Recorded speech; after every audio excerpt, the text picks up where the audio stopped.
Bismillahirrahmanirrahim. Assalamualaikum warahmatullahi wabarakatuh. Alhamdulillahirabbil alamin wa bihi nasta'inu ala umuri dunya waddin. Wassalatu wassalamu ala nabiyyinal mursalin Muhammadin wa ala alihi wa ashabihi ajma'in. Rabbana 'alaika tawakkalna wa ilaika anabna wa ilaika il-masir. Tsumma amma ba'd. Alhamdulillah pada hari ini kita sudah tahsinut tilawah membaca surat An-Nur dari ayat 1 sampai dengan ayat 10, yang mana saat ini kita akan melanjutkan dengan tadabbur dan tafsir surat An-Nur. An-Nur bermakna cahaya, ya. Surat An-Nur ini terdiri dari 60 ayat dan termasuk dalam surat Madaniyah. Kenapa dinamai dengan An-Nur yang berarti cahaya? Yakni diambil dari kata An-Nur yang terdapat pada ayat 35. Dalam ayat ini Allah Subhanahu wa taala menjelaskan tentang nur ilahi, yakni Al-Qur'an yang berisi petunjuk-petunjuk hidup manusia. Petunjuk-petunjuk Allah Subhanahu wa taala ini bagaikan cahaya yang menerangi seluruh alam. Nah, dalam surat ini sebagian besar isinya terkandung petunjuk-petunjuk Allah Subhanahu wa taala yang berkaitan dengan kemasyarakatan dan juga kehidupan berumah tangga, yang akan dibahas di surat An-Nur ini. Di antara pokok-pokok kandungan surat An-Nur ada yang pertama adalah mengenai keimanan. Bagaimana kesaksian oleh lidah dan anggota tubuh-tubuh kita atas segala perilaku perbuatan yang telah kita lakukan di dunia kelak akan bersaksi di hari kiamat. Dan juga mengimani bahwasannya Allah Subhanahu wa taala lah yang menguasai langit dan juga bumi. Dilanjutkan dengan keimanan tentang kewajiban Rasul, bahwasannya Rasulullah itu hanya menyampaikan, tugasnya adalah hanya menyampaikan agama Allah.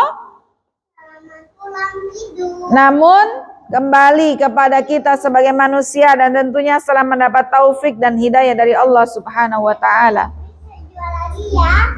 Kemudian iman merupakan dasar pokok diterimanya amal dan ibadah seorang hamba.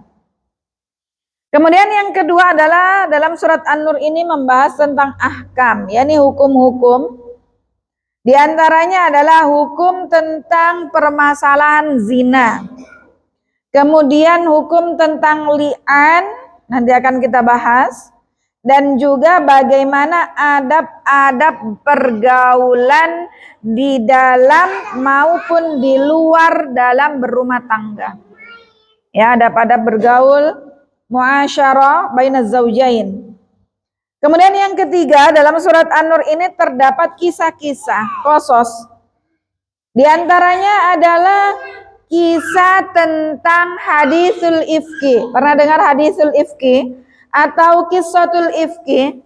Yakni berita dusta, berita hoax seputar ummahatul mukminin Aisyah radhiyallahu taala anha, yang akan dibahas di surat An-Nur ini. Kemudian yang keempat, dalam surat An-Nur ini juga ada pembahasan lainnya, di antaranya adalah semua jenis hewan diciptakan Allah dari air, termasuk kita manusia. Manusia itu namanya hayawanun natik, hewan yang bisa berbicara. Ya, kalau belajar ilmu mantik. Tapi beda manusia dengan hewan. Hewan tidak dibekali oleh Allah dengan akal. Jadi semua jenis hewan diciptakan Allah dari air. Kemudian janji Allah kepada kaum mukmin yang beramal soleh. Pembahasan tafsir surat An-Nur diawali dari ayat pertama, yang mana ayat 1, 2, dan 3 ini menjelaskan tentang hukum perzinahan dan pergaulan. Allah Subhanahu wa taala berfirman, Suratun anzalnaha wa faradnaha wa anzalna fiha ayatin bayyinat la'allakum tadhakkarun. Juga sebelum kita masuk di tafsir ayat 1 ini, di antara maqasidus surah, maksud atau kandungan juga dalam surat An-Nur ini adalah at-tarkizu ala qadiyatil afafi was satr. Surat An-Nur ini memfokuskan pada seputar urusan al-afaf, iffah, menjaga kesucian diri ini. Was-satr, dan bagaimana seorang muslim, muslimah, mukmin, mukminah menutupi aurat, baik aurat secara langsung maupun aurat berupa aib, ya kan? Aurat kita ya, semua anggota tubuh kita kecuali wajah dan kedua telapak tangan menurut sebagian ulama, walaupun ada perbedaan pendapat di antara ulama mengenai wajah. Sehingga di dalam surat An-Nur ini, bagaimana seorang muslim muslimah menutup auratnya, baik aurat secara hakiki maupun aurat secara maknawi, yakni aib-aib yang ada dalam diri kita, ya, yang tidak ada yang mengetahuinya kecuali Allah Subhanahu wa taala dan tentunya diri kita. Kemudian safaul mujtama al-muslim, bagaimana masyarakat komunitas muslim itu memiliki pribadi atau komunitas yang bersih, yang suci, ya, watah sini, dan upaya-upaya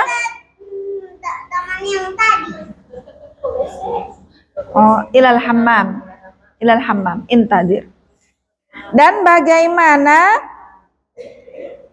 melindungi atau tindakan uskut kamu jelek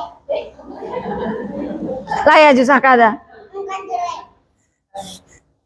Dan bagaimana membentengi, melindungi, melakukan tindakan preventif masyarakat muslim ini agar tidak terjatuh pada perbuatan-perbuatan fahisyah, perbuatan keji, dan juga tipu daya orang-orang munafik. Ini adalah maqasid as-surah. Allah Subhanahu wa taala menurunkan surat An-Nur, di antara maksud tujuannya adalah yang tergambar ini.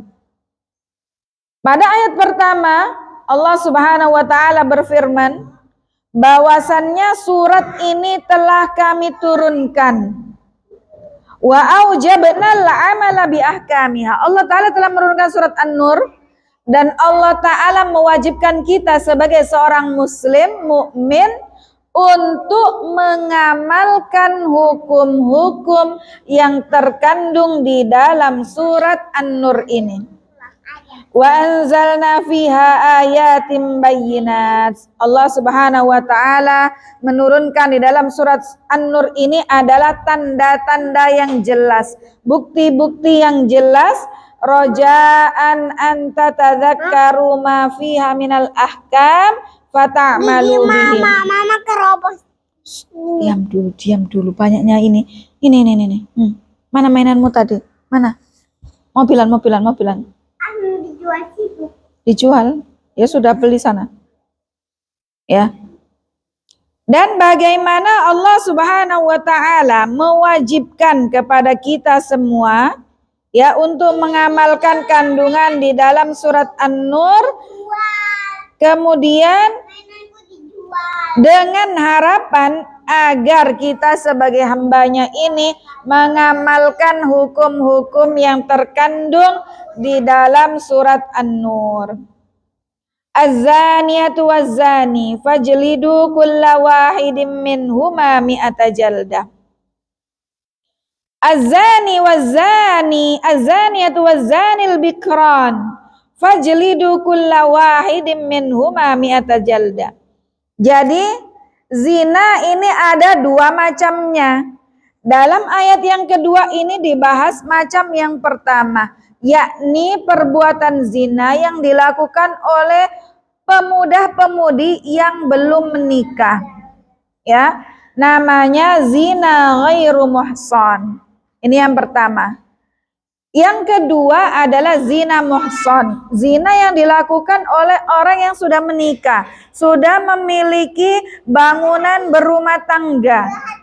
Yang pertama adalah konsekuensi atau hukum yang telah ditetapkan oleh syariat Islam kepada wanita yang berzina dan laki-laki yang berzina yang belum menikah, maka hukumannya adalah masing-masing dari keduanya dicambuk sebanyak 100 kali. 100 kali cambukan. Wala ta'khudhukum bihima ra'fatun fi dinillah.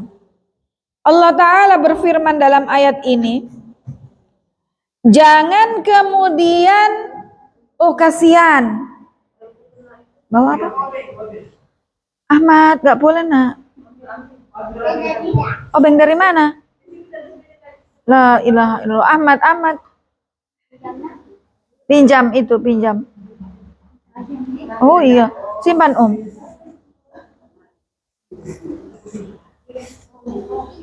Kemudian, janganlah kalian kemudian kasihan ya, lemah lembut, berbelas kasihan kepada keduanya yang efeknya kemudian tidak ditegakkan had atau hukuman kepada pezina laki-laki dan perempuan, atau agar diringankanlah hukumannya.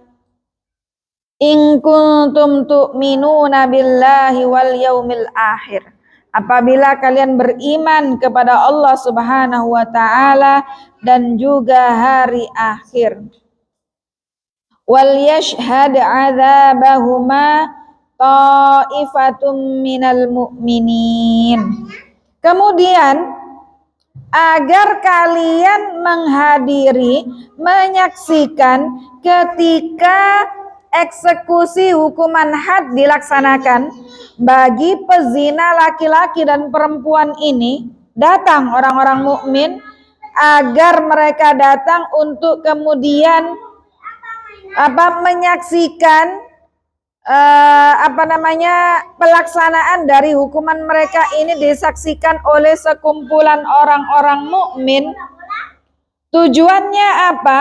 Tujuannya agar bikin yang lain yang menyaksikan itu takut, jangan sampai jatuh kepada perbuatan maksiat yang besar, yakni berzina, sehingga jerah, takut dihukum sampai sebegitunya ya. Pada ayat selanjutnya Allah Ta'ala berfirman, Az-zani la yankihu illa zaniyatan aw musyrikah waz-zaniyatu la yankihuha illa zanin aw musyrik.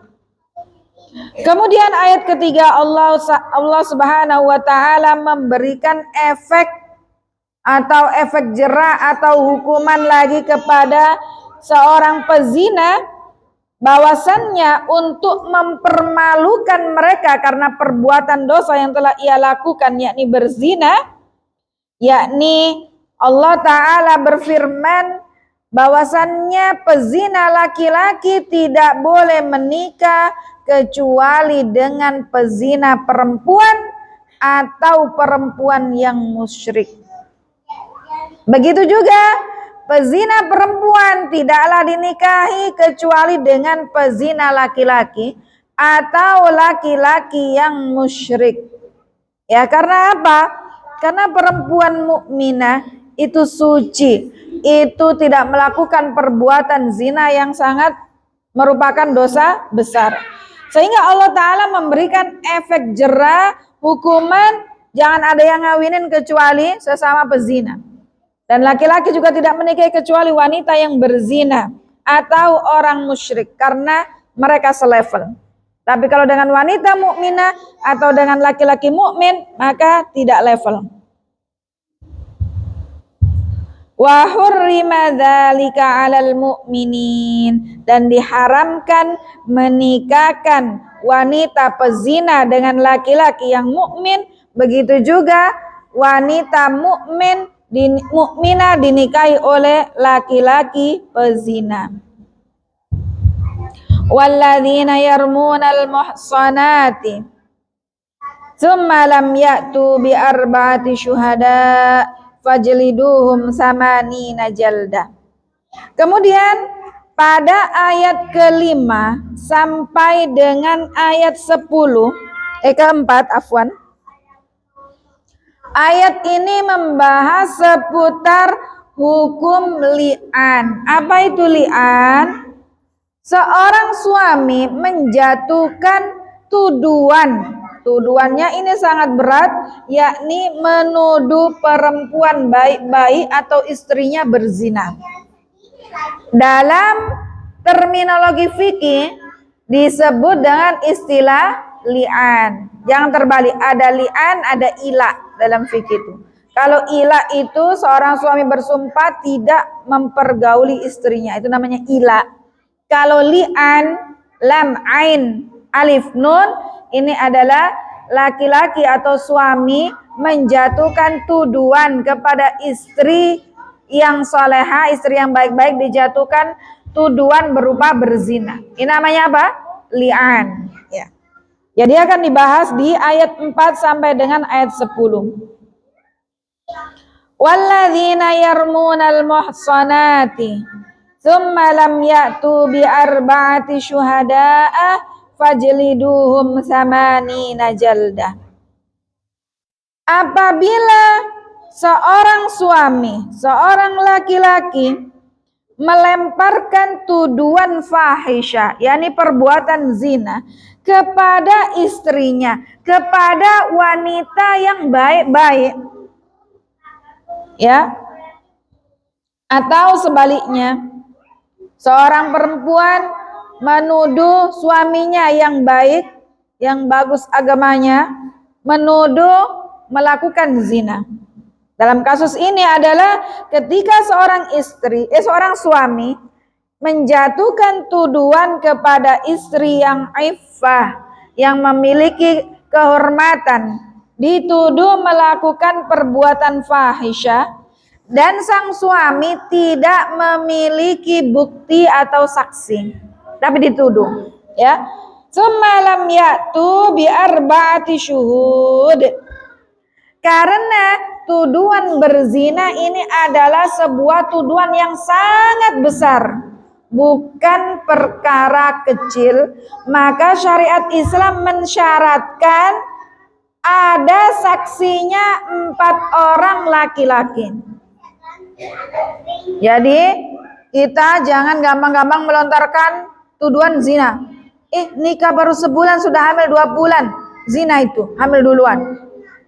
Karena kalau menjadi saksi zina itu harus melihat langsung sebagaimana tutupnya cila masuk ke dalam tempatnya. Artinya apa? Melihat langsung live. Itunya masuk ke situ. Ya. Sehingga jangan gampang-gampang kemudian kita melontarkan hamil duluan itu kan tuduhan zina, berat. Ya. Itu adalah berat di sisi Allah Ta'ala. Mungkin ringan di lisan kita, naudzubillah min dzalik. Karena saksi itu tidak bisa hanya sekedar persepsi. Saya lihat kok dia check in di hotel A misalnya. Sekedar kita lihat sampai di resepsionis, tidak bisa itu menjadi saksi. Kecuali kita ikut masuk atau ngintip ada akses di dalam kamar, itunya masuk ke itu. Ya. Sehingga kalau seorang suami menuduhkan istri melakukan perbuatan fahisyah, namun ia tidak bisa menghadirkan atau tidak memiliki bukti 4 orang saksi atas tujuan tersebut, fajliduhum samanina jaldah, maka hukumannya adalah dia akan dijatuhi hukuman cambuk sebanyak 80 kali dera. Ketika seorang menjatuhkan tuduhan fahisyah kepada istri yang baik-baik tanpa menghadirkan 4 orang saksi, maka dalam syariat Islam dia mendapatkan konsekuensi atas tuduhannya yang serampangan berupa dicambuk 80 kali. Selain itu apalagi? Wala taqbalu lahum syahadatan abada. Luar biasa. Allah Ta'ala berikan punishment yang kedua setelah dicambuk 80 kali, persaksiannya selamanya tidak pernah diterima. Artinya apa? Kredibilitas dia sebagai seorang manusia selain di mata Allah, di hadapan manusia juga nol. Kalau dia bersaksi misalnya, saya bersaksi bahwasannya saya telah membantu dia misalnya, kesaksiannya tidak akan diterima. Wala taqbalu lahum syahadatan abada. Maka jangan gampang-gampang kemudian kita menuduhkan orang yang baru menikah, kemudian misalnya menikah sebulan sudah hamil 2 bulan. Karena kalau dalam ilmu kedokteran kan ada ya, hitungannya itu bukan dari hari pertama menikah, tapi dari hari terakhir haid ya. Terakhir atau awal ya itu ya. Ya, hari awal haid, bukan terakhir. Hari awal haid kalau tidak salah. Sehingga konsekuensinya luar biasa. Wala taqbalu lahum syahadatan abada wa ulaika humul fasiqun. Yang ketiga, orang tersebut dilabeling sebagai orang yang fasik. Na'udzubillah min dzalik.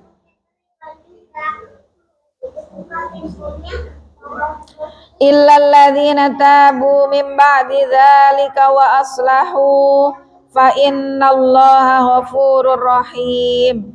Pada ayat kelima ada pengecualian, kecuali orang-orang yang bertaubat kepada Allah Ta'ala. Dia sudah menuduh istrinya berbuat zina, namun kemudian dia bertaubat, mohon ampun kepada Allah Ta'ala dan memperbaiki amal perbuatannya. Allah Ta'ala menerima taubatnya dan dikembalikan lagi persyahadatannya atau kesaksiannya bisa diterima. Innallaha ghafurur rahim, karena Allah Subhanahu wa Ta'ala adalah Maha Pengampun bagi siapapun dari hambanya. Mama kok mau pakai itu? Yang bertaubat. Nah, saya pinjam itu? Ya.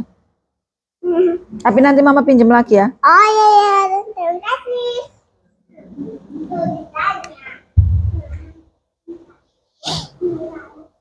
Jadi kecuali bagi orang-orang yang bertaubat atas perbuatan yang telah dia lakukan, kemudian dia memperbaiki amalannya dengan amalan saleh dan Allah Ta'ala menerima pertaubatan dan kesaksiannya kembali.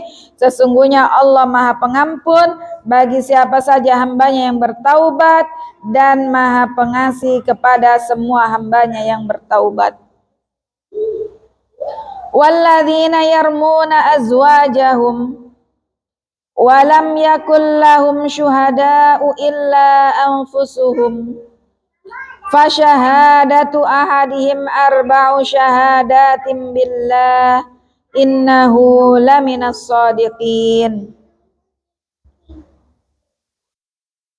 Kemudian pada ayat yang kelima Allah Ta'ala berfirman, ayat ke-6, laki-laki yang menuduh istri yang baik-baik melakukan perbuatan fahisyah, perbuatan zina, dan ia tidak memiliki saksi, kecuali dirinya sendiri, ya, atas apa yang ia tuduhkan kepada istrinya. Maka kemudian si suami atau orang tersebut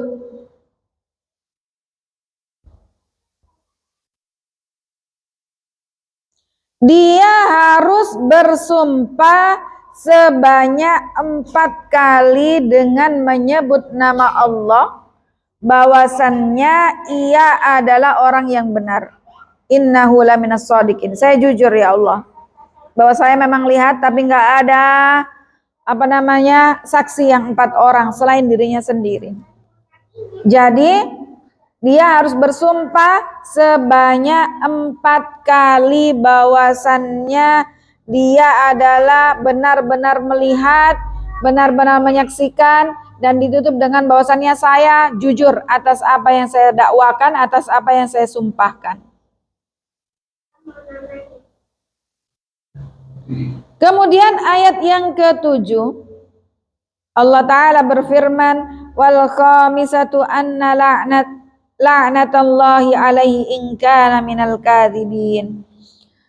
Kalau sudah begitu, kemudian di kesaksian dia yang kelima, sumpahnya yang kelima, ditambah dengan setelah bersumpah 4 kali bahwasannya benar-benar istri saya telah melakukan perbuatan zina sebanyak 4 kali, dan bersumpah bahwasannya dia adalah orang yang benar, dia jujur bahwasannya istrinya telah berzina, maka kemudian yang kelima, statement yang kelima ditambah dengan doa terhadap dirinya bahwasannya kalau misalnya saya telah berbohong atas tuduhan ini, maka saya berhak untuk mendapat laknat Allah. Sang suami harus mengucapkan seperti itu. Wa yadra'u anhal adzab. Ini diperhatikan di atas hamzah, hamzahnya ditulis di atas waw. Kemudian setelahnya ada alif yang di atasnya ada sifar mustadir. Dia tidak dibaca panjang. Wa yadra'u anhal adzab. Jangan wa yadra'u, harus diperhatikan. Wa yadra'u anhal adzab. Di mushaf Madinah ada. Ya, naam. Ada bulatan kecil ya Nenek Haji ya. Ya. Wa yadra'u anhal adzab.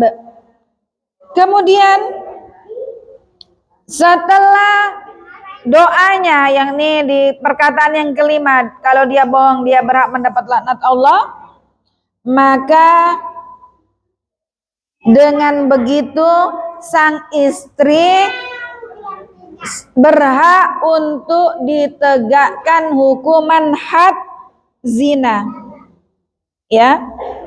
Fatastahiqu hiya bidzalik an tuhadda haddaz zina, ya. Karena suaminya sudah bersumpah 4 kali, yang kelima ditambah doa laknat kepada dirinya kalau ia berbohong, maka dengan itu hakim memutuskan bahwasannya sang istri sudah berhak layak untuk dijatuhkan hukuman had zina.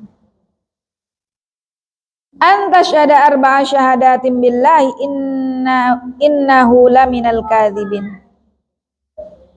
Nah, 7 dan sang wa yadfa'u anha hadzal had an tashhada hiya arba'a syahadatin billah. Dan kemudian sang istri yang tertuduh ini dia juga bisa menolak atau interupsi dengan menolak, membela diri, menolak atas tuduhan berzina dari sang suami ini dengan apa? Agar dia gugur dari had atau hukuman berzina, maka dengan cara sang istri harus bersumpah dengan menyebut nama Allah sebanyak 4 kali bahwasannya tuduhan yang dijatuhkan oleh sang suami kepada dirinya adalah dusta, adalah bohong, adalah tidak benar sebanyak 4 kali. Wal khamisata anna ghadaballahi 'alaiha in kana minas shadiqin. Kemudian di persaksian dia yang kelima, sang istri berdoa dengan statement yang berbunyi kalau dia yang berdusta, yang bohong, si istri ini, maka ia berhak mendapatkan laknat dari Allah Subhanahu wa taala. Sama-sama menetapkan tuduhan zina dengan bersaksi 4 kali, yang kelima ditambah dengan doa. Yang perempuan si istri menolak tuduhan itu dengan bersaksi 4 kali demi Allah, dan yang kelima ditambah dengan doa laknat kepada dirinya jika ia berdusta. Walaula fadlullahi alaikum wa rahmatuh wa annallaha tawwabun hakim. Pada ayat ke-10, andai kata bukan rahmat dan fadl dari Allah Subhanahu wa taala atas kalian wahai manusia,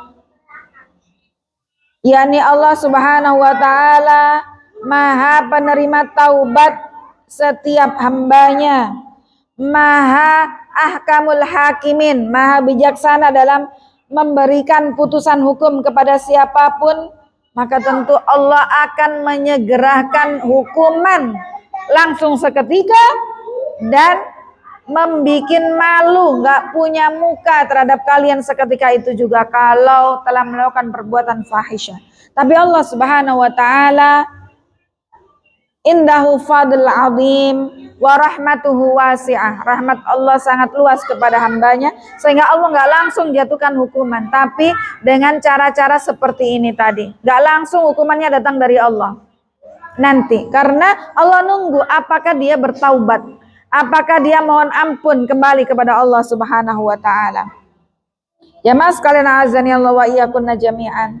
Di antara faedah dari ayat-ayat ini adalah yang pertama, at-tamhidu lil hadisi anil umuril idham bima yu'zanu bi'azamiha.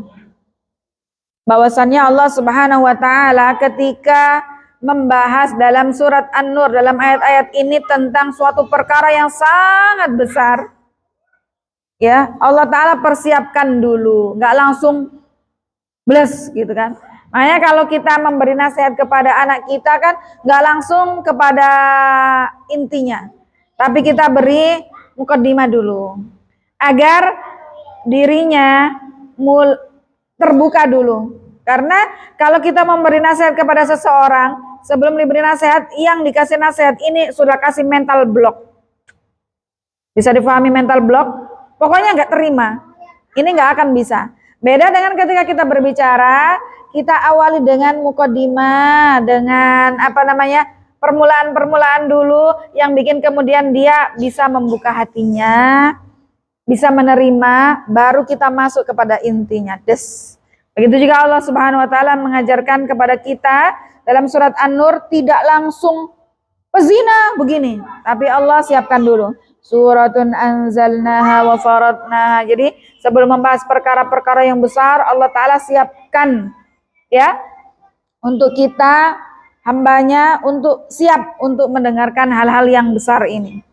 Kemudian yang kedua, az-zani yafqidul ihtiram war rahmah fil mujtama' al-muslim. Seseorang yang melakukan perbuatan zina, dia tidak akan dihormati di kalangan masyarakat muslim. Ketika seseorang berzina, ya tadinya dihormati ya, kemudian ketahuan dia berzina, apakah kemudian orang lain akan tetap respect ke dia, tetap hormat ke dia? Pasti akan berbeda. Dan ini salah satu hukuman dari Allah Ta'ala di dunia. Dia nggak lagi dihormati oleh masyarakat muslim di sekitarnya yang mengetahui akan perbuatan fahisyah. Kemudian yang ketiga, al-hisarul ijtima'i ala zina wasilatun li tahsinil mujtama' minhum wa wasilatun li rad'ihim aniz zina.